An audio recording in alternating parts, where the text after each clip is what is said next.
Okay, so I'm here at ISNTD Water 2017. I'm joined by a special guest from the Federal Ministry of Water Resource, Nigeria, the Water Quality Control and Sanitation Department, Chizoma, Opara. Hello there, Chizoma. Yeah, how are you? I'm absolutely fine, thank you. Thank you very much for joining us today.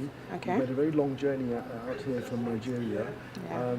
As you know, today we're looking at disease, the technology base, we're looking at behavioural interventions.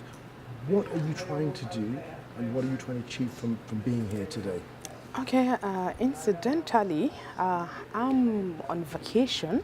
I got to know about the ISNTD, and for me, neglected tropical diseases has a very good relationship with WASH, and it actually got me interested. And for me, I felt I should also meet sector people and then find out what every other person has been doing with respect to neglected tropical diseases and the relationship with WASH, because I have been in the WASH sector for some time. And in the WASH sector, in terms of your work, what type of projects are you involved in terms of in Nigeria?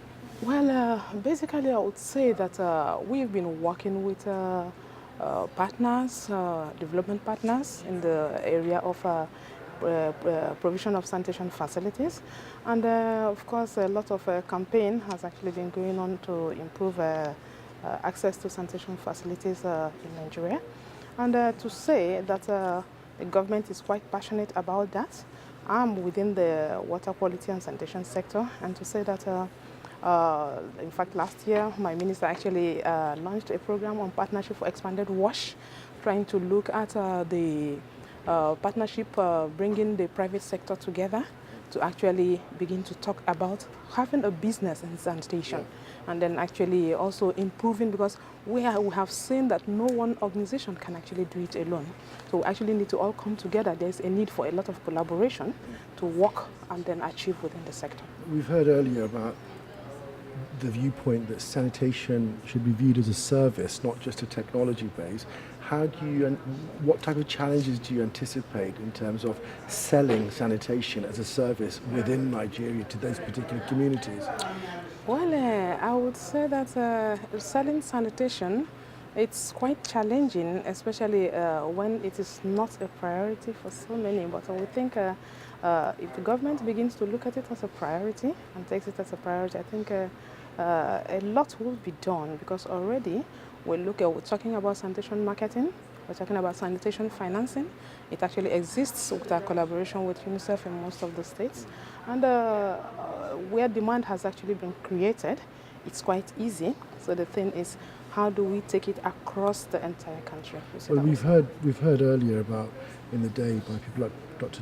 Michael Templeton about we've heard earlier in the day from people such as Dr. Michael Templeton looking at using a scoring system that links the status of WASH facilities to infection intensity for Schisto, S. mansoni, Ascaris, hookworm. Is that the type of evidence base that's going to trigger the government to treat this as a priority? Well, I would say yes, because I have listened to most of the discussions that we have here, and we see that we need a WASH intervention to actually end neglected tropical diseases. So for me, I think that it's something that will actually ignite the government to actually go into having it as a priority. My last question, really, from the people that you've met, would there be anyone here that you'd like to reach out to and continue a discussion with? The million-dollar question. Yes, I actually listened to the discussion on UDDT. It's something that I'm not hearing it for the first time, but it is a technology that, especially for my country where we have a high water table in some areas, it will be a wonderful thing to actually explore and then promote within such areas. That's fantastic.